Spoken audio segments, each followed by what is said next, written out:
Speculation business, speculation क्या होती है? रेट के बढ़ने से फायदा उठाना। स्पेकुलेशन बिजनेस ऐसा बिजनेस जिसके जरिए हमने पैसे कमाए और रेट की फ्लक्चुएशन की वजह से पैसे कमाए। स्पेकुलेशन बिजनेस सर ये एक ऐसा बिजनेस होता है जिसमें हम पैसे कमाते हैं, रेट बढ़ने की वजह से कमाते हैं। और तीसरा और अहम पॉइंट, एक्चुअल डिलीवरी नहीं लेते। सर मैंने एक कॉन्ट्रैक्ट किया एक बंदे से कि मैं 31 दिसंबर को 31 दिसंबर को आपसे $10,000 ले लूंगा, खरीद लूंगा 160 के हिसाब से। आज $10,000 का रेट है 158, यानी $1 का रेट है 158।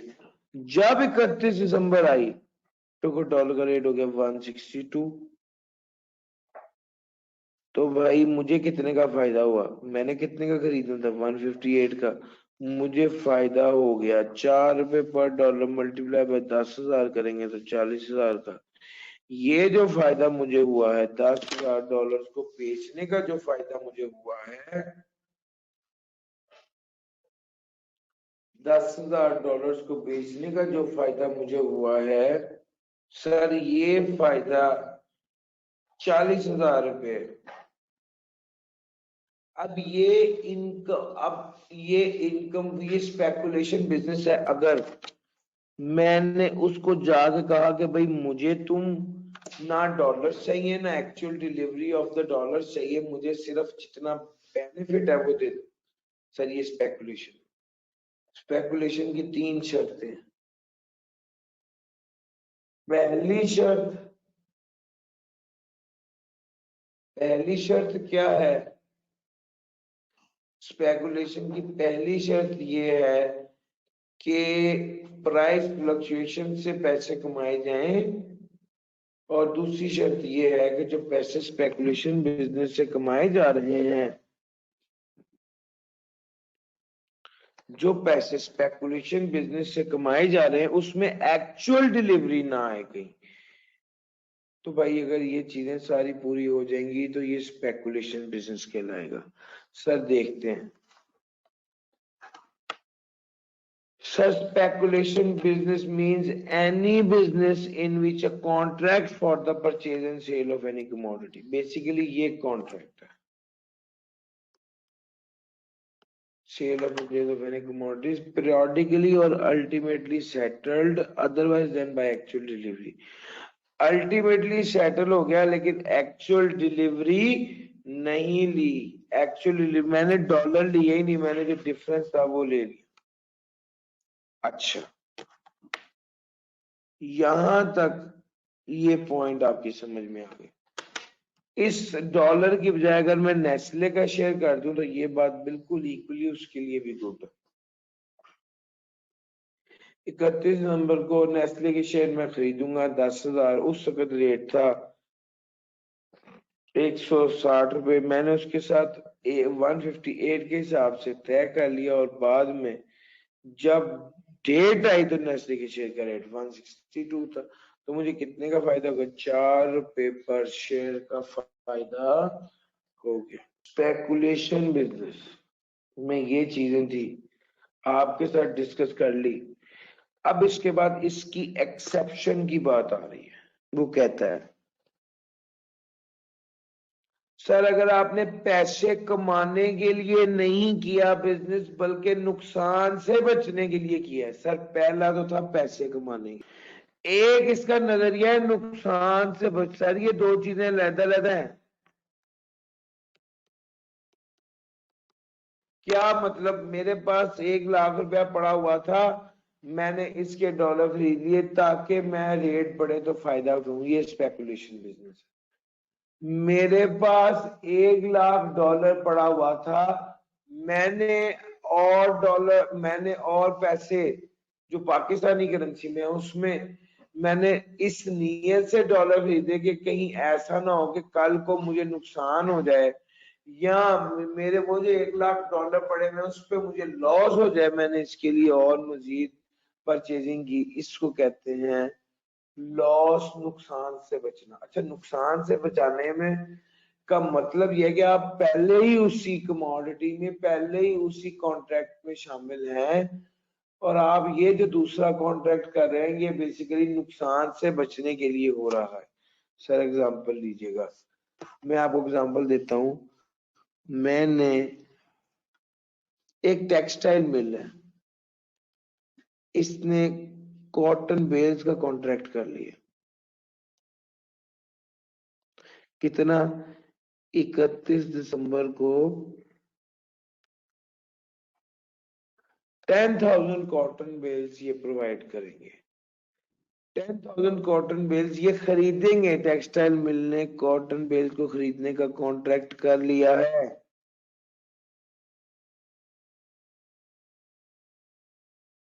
अच्छा, कितने में कर लिया है? At the rate of 1, let it be 160 या 158 ही कर लेते हैं।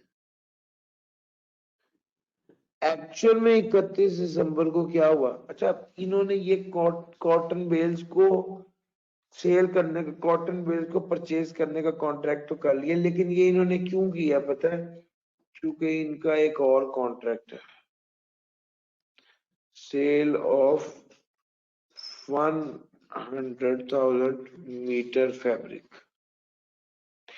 असल में इन्होंने एक्चुअल में इतने मीटर फैब्रिक बनाना था, और इन्होंने इस फैब्रिक को बनाने के लिए इनको रुई दरकार थी, तो इन्होंने कॉटन बेल्स का कॉन्ट्रैक्ट कर लिया। अब एक कॉन्ट्रैक्ट है सेल ऑफ गुड्स का, उस कॉन्ट्रैक्ट को एग्जीक्यूट करने के लिए इसने एक और कॉन्ट्रैक्ट कर लिया है कॉटन कॉटन बेल्स को खरीदने का। अच्छा, 31 को एक्चुअल रेट हो गया 162, मुझे कितने का फायदा हो गया? 4 इंटू 1, 10,000, तो मुझे 40,000 रुपए का फायदा हो गया। पर बात समझने की पता क्या है, अगर आपने एक कॉन्ट्रैक्ट किया है दूसरे कॉन्ट्रैक्ट को बचाने के लिए, उसमें नुकसान से बचने के लिए, तो फिर ये स्पेकुलेशन बिजनेस नहीं होगा, बल्कि ये नॉन स्पेकुलेशन बिजनेस या ट्रेडिंग बिजनेस होगा। सर अगर आपको ये बात समझ आ गई है तो ये मेरे साथ पढ़िएगा। A contract in respect of raw material is entered into by a person. Raw material या जो कॉटन बेल्स का कॉन्ट्रैक्ट तो किया है in the ordinary course of business, routine में, to guard against loss through future price fluctuation of the for. Sir इसने इस वजह से ये कॉन्ट्रैक्ट किया है कि ये future price, sir future price से फायदा उठाए, फ्यूचर प्राइस की फ्लक्चुएशन से इनको नुकसान ना हो जाए, फायदा नहीं उठाना, नुकसान ना हो जाए। इसने ये सर, इसने जो अगला कॉन्ट्रैक्ट किया है 1,000 मीटर फैब्रिक देने का, उसके लिए इसको रुई चाहिए थी, रुई के लिए भी इसने कॉन्ट्रैक्ट कर लिया, और उस कॉन्ट्रैक्ट को करने का मकसद ये था कि भाई कपड़े की कीमत बाद में ना बढ़ जाए, कपड़े की कीमत बाद में, कपड़े की कॉस्ट बाद में ना बढ़ जाए, इसके लिए उसने फ्यूचर में प्राइस फ्लक्चुएशन से लॉस हो जाएगा, इस चीज से बचने के लिए उसने ये सारा काम किया। A contract in respect of raw material or merchandise is entered into by a person in the course of a manufacturing or mercantile business to guard against loss through price fluctuation for the purpose of fulfilling the person's other contract for the actual delivery of the goods to be manufactured or merchandised to be sold।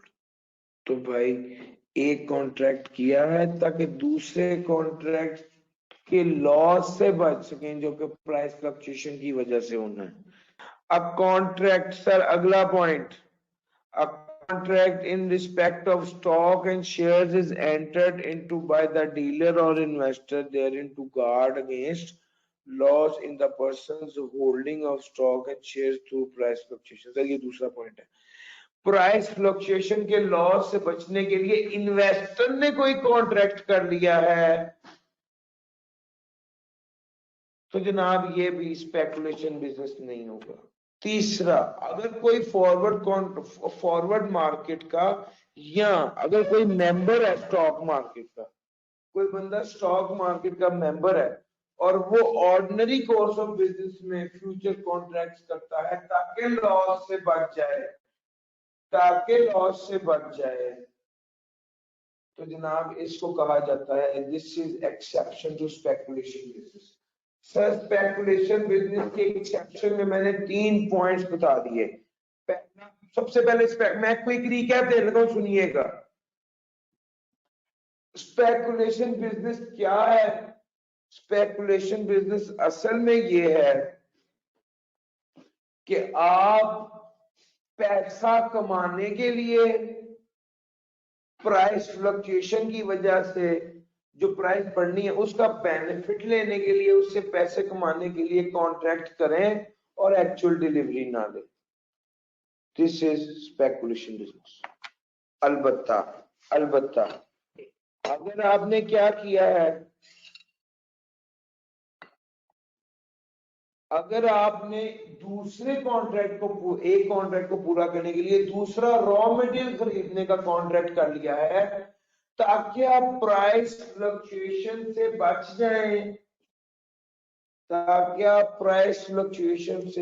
जाएं, तो भाई याद रखिएगा ये भी speculation, price fluctuation से बच जाएं और लॉस ना हो आपको, ये भी स्पेकुलेशन बिजनेस की एक्सेप्शन।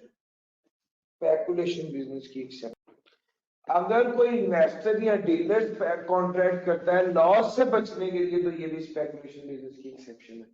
और अगर कोई स्टॉक मार्केट का मेंबर या फॉरवर्ड मार्केट का मेंबर कोई कॉन्ट्रैक्ट करता है ऑर्डिनरी कोर्स ऑफ बिजनेस में स्टॉक से बचने के लिए, सर ये भी स्पेकुलेशन बिजनेस की एक्सेप्शन है। सर आप गौर कीजिएगा, एक्सेप्शन में तीनों में एक ही पॉइंट लिखा होगा, guard against future loss due to price fluctuation, guard against loss due to price fluctuation. यहां भी देखिएगा, गार्ड अगेंस्ट लॉसेस में rise due to in the ordinary course. तो भाई स्पेकुलेशन बिजनेस में उसने ये बातें कही। स्पेकुलेशन बिजनेस क्या है, स्पेकुलेशन बिजनेस की एक्सेप्शंस क्या है, आपको ये पढ़ा चुके। अब फ्यूचर कॉन्ट्रैक्ट की प्राइस फिक्स होती है जी, बिल्कुल फिक्स होती है भाई। अब अगला पॉइंट ये है कि tax implication for speculation business, ये अगला पॉइंट है। और उसने कहा कि जी स्पेकुलेशन बिजनेस की टैक्स इम्प्लीकेशन या टैक्सेबिलिटी कैसे होगी।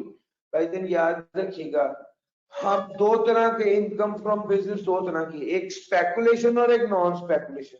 स्पेकुलेशन बिजनेस को अलहदा रखते हैं, नॉन स्पेकुलेशन बिजनेस को अलहदा रखा जाता है। कोई भी स्पेकुलेशन बिजनेस का एक्सपेंस नॉन स्पेकुलेशन बिजनेस में से माइनस नहीं होता और कोई भी नॉन स्पेकुलेशन बिजनेस का एक्सपेंस स्पेकुलेशन बिजनेस में से माइनस नहीं होता। तो पहले तो डिस्टिंक्ट और सेपरेट रखेंगे, होगा इनकम फ्रॉम बिजनेस ही, लेकिन इसको सेपरेट रखेंगे, स्पेकुलेशन को अलहदा, नॉन स्पेकुलेशन को अलहदा। और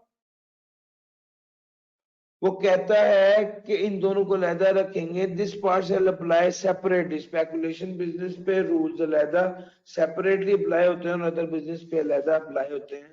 अगर कोई एक्सपेंस कॉमन भी होगा तो उसको पोर्शन कर लेंगे, अगर कोई एक्सपेंस कॉमन होगा तो उसको क्या कर लेंगे जी, उसको अपोर्शन कर लेंगे।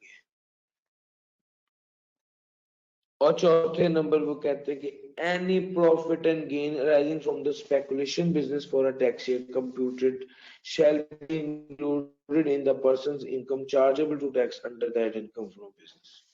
सर ये चौथा पॉइंट है, कोई भी प्रॉफिट या गेन जो कि स्पेकुलेशन बिजनेस से आ रहा हो, computed shall be included in the person's income chargeable to tax under that income from business। Sir ये आएगा तो इनकम फ्रॉम बिजनेस के हेड में, लेकिन इनकम फ्रॉम बिजनेस चूंकि अब दो तरह की, स्पेकुलेशन और नॉन स्पेकुलेशन, तो ये स्पेकुलेशन के अंदर आएगा। अगर कोई एक्सपेंस कॉमन है तो उसे पोर्शन कर दिया जाएगा, दोनों डिस्ट्रिक्ट और सेपरेटली ट्रीट किया जाएगा, कोई स्पेकुलेशन का एक्सपेंस नॉन स्पेकुलेशन में से माइनस नहीं होगा सर अगर लॉस आ गया। सर स्पेकुलेशन का लॉस स्पेकुलेशन के गेन के साथ ही एडजस्ट होगा। अगर आपने शेयर को खरीदा तो आपने फ्यूचर कॉन्ट्रैक्ट किया और 100 रुपए आपको पे करने पड़ गए, लॉस आ गया, ये लॉस स्पेकुलेशन का लॉस है, तो ये स्पेकुलेशन के गेन के साथ ही एडजस्ट होगा। स्पेकुलेशन का लॉस स्पेकुलेशन के गेन के साथ, बिल्कुल ऐसे ही जैसे कैपिटल लॉस कैपिटल गेन के साथ एडजस्ट होता है, ना एडजस्ट हो तो कैरी फॉरवर्ड हो जाता है 6 सालों के लिए। सेम इज द केस है, स्पेकुलेशन का लॉस स्पेकुलेशन के गेन के साथ एडजस्ट होता है, अगर ना एडजस्ट हो सके तो कैरिड फॉरवर्ड हो जाता है 6 सालों के लिए। सर अगर ये बात आपकी समझ में आ गई तो ये लीजिए, if a speculation loss sustained by a person for a tax year is not wholly set off, then the amount of loss not set off shall be carried forward to 6 tax year। अगर वो set of नहीं हुआ पूरी तरह तो वो 6 सालों के लिए कैरिड फॉरवर्ड हो जाएगा, जिस साल लॉस हुआ उससे अगले साल से, यानी 2016 में लॉस हुआ तो 2017 से वो 6 सालों के लिए कैरिड फॉरवर्ड हो जाएगा। Sir loss on speculation business के हवाले से मैंने आपको बड़ी डिटेल में ये सब बता दिया।